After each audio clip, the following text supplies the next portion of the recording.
ሂዊና ዳዊት ሊጋቡ ነው። እርፍ! እኔ የፈራሁት ነገር ይሄንን ነበረ። እንግዲህ አሁን ሂሩትም ቀኑን አራዘመችባቸው። እህትና ወንድም መሆናቸውን ሳትናገር እንግዲህ ፍቅራቸውን ተገላለጹ። ይሄ ነው ውርደቱ ማለት ነው። የእውነት ሌላ ነገር ውስጥ ሳይገቡ አሁንም ቶሎ ማስቆም አለብሽ ሂሩት ማለት ነው። እንግዲህ ዳዊት የፍቅር ጥያቄ ሲንቀጠቀጥ ከዛም አቀረበላት። ሂዊ ደግሞ አልፈልግም፣ ካሁን በኋላ ወንድ የተባለ ሰው መቅረብ አልፈልግም፣ ከዚህ በፊት የተሰበርኩትም ይበቃኛል፣ ድጋሚ መሰበር አልፈልግም፣ ወንድ ልጅ አላምንም ብላ ፍቅሩን አልተቀበለችው። ከዛም ዳዊት በዚህ ተበሳጨና እኔ እኮ በጣም ነው የምወድሽ ሂዊዬ፣ ሁሉም ወንዶች ደግሞ አንድ አይደሉም፣ እንከባከብሻለሁ እድሜ ዘላለሜን፣ እመኝኝ ሂዊ፣ አንቺ ብቻ እሺ በይኝና የራሳችንን ቤት ተከራይተን ከዚህ ቤት እንወጣለን አላት። እሷም ደግሞ እኔ ከዚህ ቤት መውጣት አልፈልግም፣ ሳሮን እንደዚህ የሆነች ጥፋቱ የኔ ቢሆንም እችዬው እዚህ ቤት እኖራለሁ እንጂ ከዚህ ቤት የትም አልሄድም። ስለዚህ ዳዊት አንተ የራስህን ህይወት ኑር፣ እኔ ላንተ የምገባ ሴት አይደለሁም አለችው የመጀመሪያ ቀን። ዳዊትን በዚህ ተበሳጨና በቃ ወደ እናቱ ጋር ሊመለስ ወሰነ። አረ እንደውም ከሀገር ልወጣ ነው አለ። በቃ ከሀገር መውጣት አለብኝ፣ ምክንያቱም እሷን ባየው ቁጥር እዚህ ጋር ፍቅሬ እየጨመረብኝና ራሴን ከምጎዳ አገሬን ለቀቄ እሄዳለሁ ብሎ ተበሳጨ። ከዛም ሳሚ ጎሽ ይሄ ነው የቀራችሁ፣ ፍቅራችሁን ተገላለጻችሁ አረፋችሁት አለ። እንግዲህ ሳሚም ልቡ ያውቃል ሂዊ የሳሮን እህት መሆኗን ማለት ነው። ግን እስከ መቼ እንደሚደብቁ ግራ ገብቶኛል። ይሄ ከዛ አዲስ የመጣው ልጅ እሱ ደግሞ ሰው ገንዘብ ፍለጋ ከሀገር ይወጣል፣ አንተ ፍቅር ሽሽት ከሀገር ትወጣለህ እንዴ? በጣም ደፋር ነህ አለው። ሂሩት ደግሞ ይሄን ስትሰማ በጭራሽ ወንድሜ የማይሆን ነገር ነው፣ አንተና ሂዊ በጭራሽ ፍቅረኛ ማቾች ልትሆኑ አትችሉም፣ ምክንያቱም የሚያስተሳስራችሁ ነገር ስላለ። ምንድን ነው እኮ ንገሪኝ ልወቀው ምንድን ነው ሲላት፣ እሱን በቅርቡ የምታውቀው ይሆናል፣ ግን አንተና ሂዊ በፍጹም አንድ ላይ መሆን አትችሉም ወንድሜ፣ አሰማኝም እንዴ አለችው። ከዛም ቆይ ምንድን ነው እኔ እሷን ማፍቀር ኃጢአት ነው? ቆይ ነው ወይስ ልጅ ስለወለደች ነው? እንደዛ አይደለም። ለምሳሌ ሳሚ እህትን አገባ፣ ደግሞ እንደገና ከሂዊ ላይ ወለደ። አንተ ደግሞ እንደገና እንዴት ነው እሷን የምታፈቅረው? እኔ ምን የመሰለች ቆንጅዬ ልጅ አመጣልሃለሁ። በጭራሽ እኔ ከሂዊ ሌላ ማንንም ማፍቀር አልፈልግም።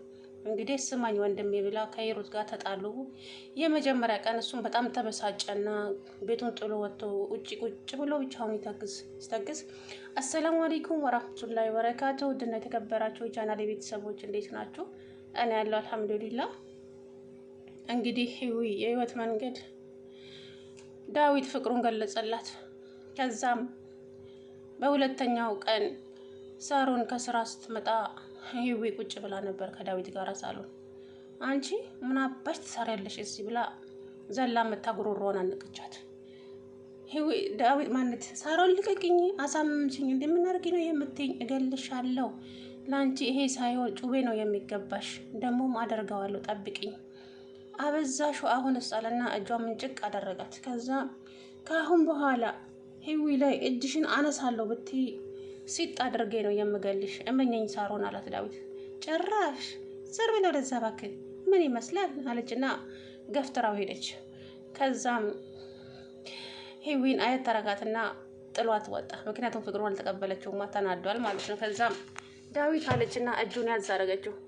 ምን አላት ዳዊት፣ ባለፈው ተቀይመኸኝ ነው አይደለ? በቃ ሂዊ እምቢ ብለሽኛል አይደለ? እኔም ቤቱን ለቅቄ ልሄድ ነው። ስለዚህ እኔ ከአንቺ ውጪ ማሰብ አልቻልኩም። ስለዚህ አንቺም ፍቅሬን አልተቀበልሽኝም። ስለዚህ ቤቱን ጥዬ መሄድ አለብኝ አላት። እንደዛ ማለት ሳይሆን እኮ ዳዊት፣ እኔ ያሳለፍኳቸውን ነገሮች ታውቅ የለ?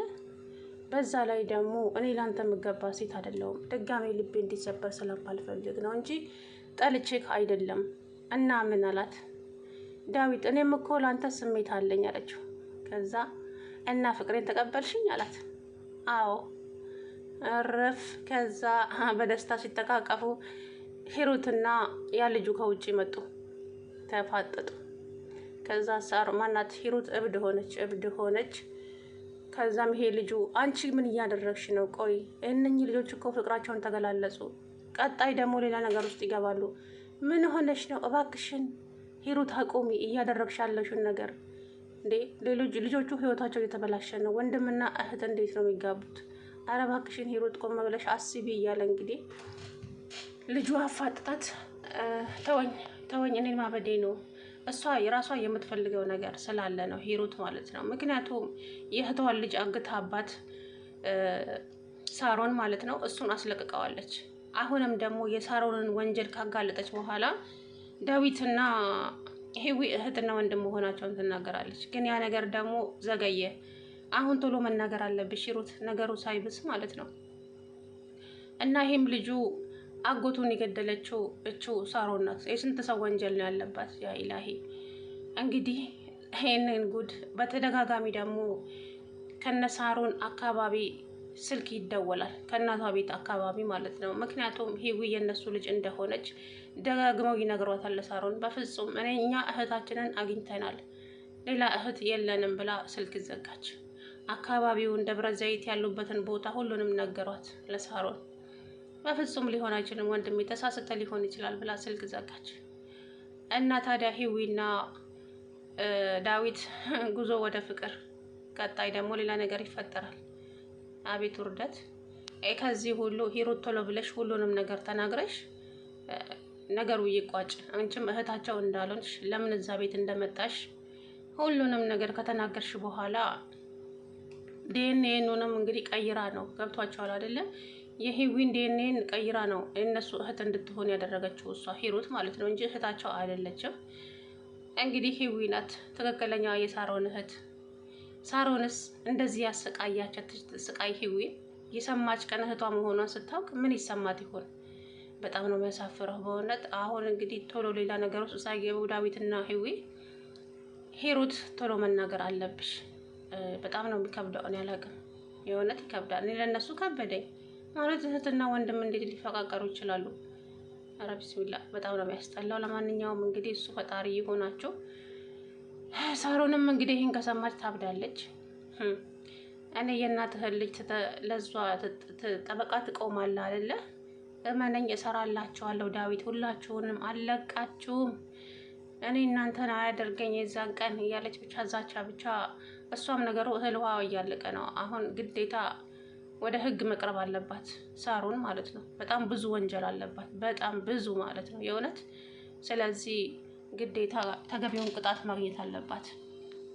የብዙ ሰው እንባ አለባት፣ የብዙ ሰው ማለት ነው። የህዊ ልጅ እንኳን እዛው አያቷ ጋር ገብታለች።